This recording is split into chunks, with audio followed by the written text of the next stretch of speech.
बड़ा अद्भुत दृश्य है आपके सामने। पृथ्वी पर है चंद्रयान 3 और पृथ्वी से 3,84,400 किलोमीटर दूरी पर चांद स्थित है। और आज के इस दृश्य में हम इस चंद्रयान 3 को उस चांद तक पहुंचाएंगे, बिल्कुल वैसे ही जैसे चंद्रयान 3 जिस स्टेजेस में, जिस चरणों में चांद पर पहुंचा है, उसी चरणों के हिसाब से हमारा ये चंद्रयान 3 भी चंद्रमा तक पहुंचेगा।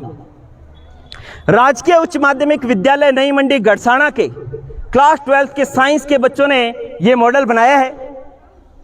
साथ ही मैंने इसमें सहयोग किया। मैं तेजाराम, व्याख्याता रसायन विज्ञान, हाल ही में उप प्राचार्य के पद पर कार्यरत हूं। मैंने और मेरी टीम ने मिलकर के ये मॉडल बनाया है, जिसकी व्याख्या जो है वो क्रमबद्ध रूप से आपके सामने प्रस्तुत की जाएगी। यही चंद्रयान 3 मिशन है जिसकी बदौलत भारत ने विश्व में इतिहास रचा और चांद के उस हिस्से पर पहुंचा जो जहां आज तक कोई नहीं पहुंचा।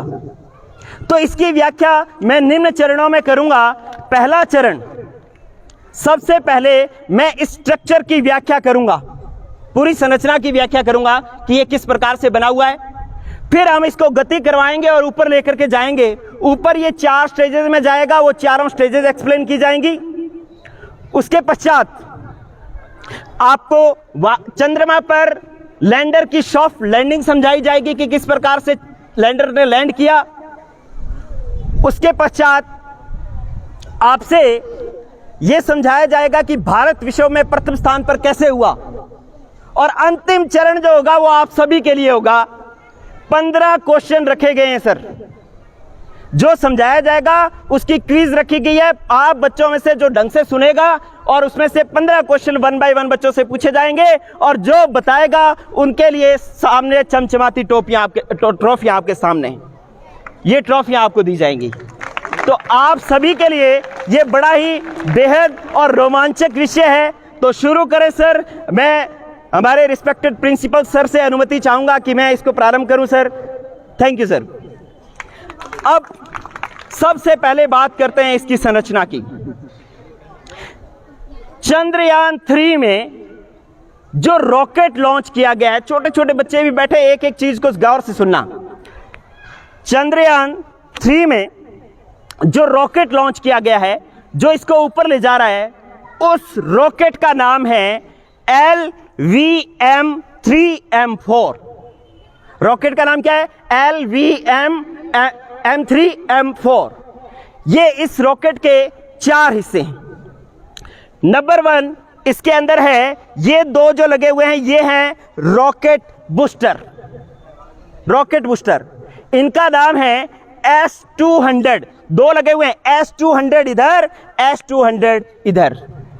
इनकी विशेषता क्या है कि S200, S मतलब सॉलिड, सॉलिड मतलब ठोस, तो इसके अंदर जो ईंधन भरा गया है वो ठोस ईंधन भरा गया है। ये ईंधन जैसे जलेगा, ठोस ईंधन का मतलब जैसे पटाखे में बारूद भरा होता है वो ठोस होता है ना, तो वैसे इसके अंदर ठोस ईंधन भरा हुआ है। जैसे ही ये गति करेगा, जैसे ये बारूद जलेगा तो आग नीचे की तरफ गति करेगी, नीचे की तरफ एक्शन करेगी और पृथ्वी से नीचे से ऊपर की तरफ एक रिएक्शन लगेगा और जिसके कारण ये ऊपर की तरफ गति करेगा।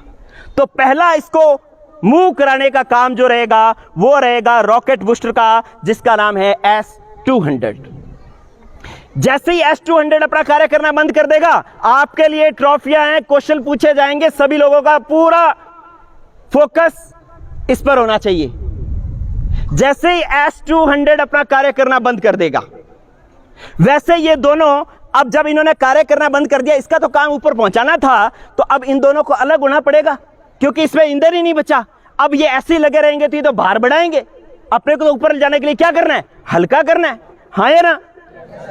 तो इसलिए जो है ये S200 दोनों जो है वो एक दूरी के बाद दोनों अलग हो जाएंगे। जैसे ये अलग हो जाएंगे उसके बाद स्टेज आएगी सेकंड स्टेज के अंदर जो इंजन वर्क करेगा उसका नाम है L110। ये जो L110 है उसको अपने बोलना है L110। इसकी क्या विशेषता है? इसकी विशेषता है L फॉर लिक्विड, लिक्विड मतलब द्रव। इसके अंदर जो ईंधन भरा गया है वो द्रव ईंधन भरा गया है। जैसे पेट्रोल और डीजल जैसे होते हैं ना, वैसे इसके अंदर कैसा ईंधन भरा गया है? द्रव ईंधन। तो जैसे ये बूस्टर्स अलग होंगे, L110 कार्य करना शुरू करेगा। अब इसको ऊपर ले जाने का काम कौन कर रहा है? L110। कौन कर रहा है? L110। जब L110 एक ऊंचाई पर जाएगा, उसके बाद L110 का भी ईंधन क्या हो जाएगा? खत्म। तो अब L110 की जरूरत है क्या यहां पे? उसको भी क्या कर दें? अलग कर दें। क्या कर दें? अलग कर दें। उसके बाद क्या होगा कि C25 इंजन जो है ये कार्य करना शुरू करेगा। C25 इंजन की विशेषता है कि इसके अंदर गैसें भरी होती है, हाइड्रोजन और ऑक्सीजन। कौन सी गैसें? लेकिन वो तरल अवस्था में भरी हुई है। वेरी कंप्रेस्ड मतलब संपीड़ित करके उसको द्रव अवस्था में कर दिया गया है, और द्रव अवस्था में इसके अंदर भरी हुई है हाइड्रोजन और ऑक्सीजन गैस। उनके जलने से फिर ये C25 इंजन कार्य करना शुरू करेगा। आपको ये सारा अभी दिखेगा विजुअल, ये सारे काम करेंगे आपके सामने अभी। तो इसके बाद C25 अपना कार्य करना शुरू करेगा। C25 इसको ऊपर लेकर के जाएगा। अब ऊपर लेकर के जाएगा तो ऊपर कौन जाएगा? ये पार्ट जिसके अंदर है लैंडर और रोवर। क्या नाम है? लैंडर और रोवर। एक चीज और बता देता हूं कि जो L110 के अंदर जो इंजन काम में लिया गया है वो है विकास इंजन। उस इंजन का नाम क्या है? विकास इंजन। और C25 के अंदर जो इंजन काम में लिया गया है उसका नाम है क्रायोजेनिक इंजन। अब ये गति करेगा और ऊपर कौन जाएगा? लैंडर और रोवर, ये पार्ट जाएगा। अब कुछ बच्चों के भी दिमाग में जो मिसकंसेप्शंस हैं, उस मिसकंसेप्शन को मैं दूर करता हूं। एक्चुअली बच्चों, जाना इसको है चंद्रमा पर, लेकिन इसका कोई चंद्रमा पर रोल नहीं है। सुन ले बात, ये सिर्फ पेलोड्स हैं जिसके अंदर जो है दो चीजें हैं जिसको वास्तव में चंद्रमा पर जाना है। ये टेबल इधर लेकर के आए, लैंडर और रोवर दे। जिसको चंद्रमा पर जाना है वो महत्वपूर्ण चीजें जो है वो है, जिसने चंद्रमा पर जाकर के काम करना है, वो है सबसे पहले हमारा लैंडर। क्या है? लैंडर। जिसने चंद्रमा पर लैंड करना है वो ये है लैंडर, इसने काम करना है। मतलब ये जो पूरा पोर्शन बनाया हुआ है, ये पूरा पोर्शन सिर्फ और सिर्फ जो है इसको चंद्रमा तक पहुंचाने के लिए है। इसको पूरे को चंद्रमा पर नहीं पहुंचना। चंद्रमा पर किसको पहुंचना है? लैंडर को। किसको पहुंचना है? लैंडर को। और इस लैंडर का नाम रखा गया है, इसका नाम है विक्रम। क्या नाम है? विक्रम। लैंडर का नाम विक्रम। ये सारे क्विज के क्वेश्चन से, ठीक है? तो विक्रम रखा गया। ये जब लैंडर चंद्रमा पर सॉफ्ट लैंडिंग कर जाएगा तो उसमें से फिर ये निकलेगा, इसका नाम है रोवर। रोवर, ये क्या है? रोवर। इस रोवर का नाम रखा गया है प्रज्ञान। क्या नाम रखा गया है? लैंडर और रोवर क्या करेंगे? लैंडर एक जगह चंद्रमा पर स्थित रहेगा और पूरी चंद्रमा पर जितनी भी सूचनाएं हैं वो एकत्रित करेगा, वहां की कंट्रोलिंग करेगा। और रोवर जो है, आप देखें रोवर के अंदर टायर लगे हुए हैं। क्या बता रहे हैं? कि ये चंद्रमा पर घूमेगा और घूम घूम करके विभिन्न जगहों की अलग अलग जो है फोटोज खींच करके वो हमारे पृथ्वी तक हमारे पास भेजेगा, और उसका विश्लेषण हम उसके जो रासायनिक संगठन ज्ञात करने में, जल की उपस्थिति ज्ञात करने में, कितने कौन कौन से खनिज उपस्थित है चंद्रमा पर, ये ज्ञात करने में कर सकते हैं। तो इस प्रकार से पहला स्टेप पूरा हुआ। क्या? कि चंद्रयान 3 की जो पूरी संरचना है वो हो गई है कंप्लीट। अब हम मेन और सबसे जरूरी पार्ट पर आपके सामने आते हैं। सबको इंतजार होगा, सब लोग सोच रहे होंगे कि ये ऊपर की तरफ गति कैसे करेगा। सबके माइंड में क्वेश्चन है? आपके सामने इसको गति करवा रहा हूं। 4 स्टेजेस मैंने बताई है। पहली स्टेज बूस्टर अलग होंगे, दूसरी स्टेज L110 अलग होगा, तीसरी स्टेज C25 अलग होगा, और फिर लैंडर रोवर जो है वो चांद पर पहुंचेंगे। 4 स्टेजेस में ये पहुंच रहा है। 1 बाय 1 मैं स्टेज शुरू कर रहा हूं। यस, जो भी ये पूरी टीम रेडी है सभी लोग?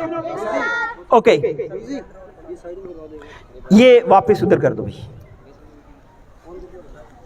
ओके,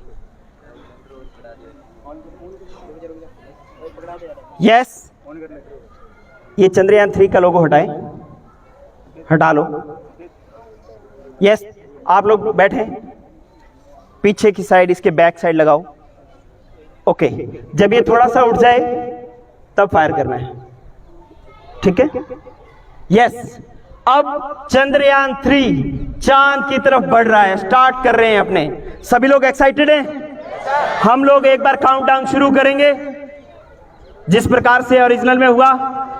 सभी जिनके पास मोबाइल है वो आप रिकॉर्ड कर सकते हैं। ये आज का इतिहास इसरो के वैज्ञानिकों ने रचा है, लेकिन आज एक इतिहास हमारा विद्यालय भी रच रहा है जिसके अंदर इतने स्मूथ तरीके से आपको चंद्रयान 3 समझाया जा रहा है। तो मैं एक बार स्टार्ट कर रहा हूं। यस, जूनियर साइंटिस्ट की टीम रेडी है? पूरे जोश के साथ काउंटडाउन शुरू कर रहा हूं। यस, आप मेरे साथ शुरू करेंगे। 10, 9, 8, बराबर, दोबारा मेरे बराबर बोलना है, बराबर बोलना है, पीछे नहीं बोलना। Yes, 10, 9, 8, 7, 6, 5, 4, 3, 2, 1, 0, fire.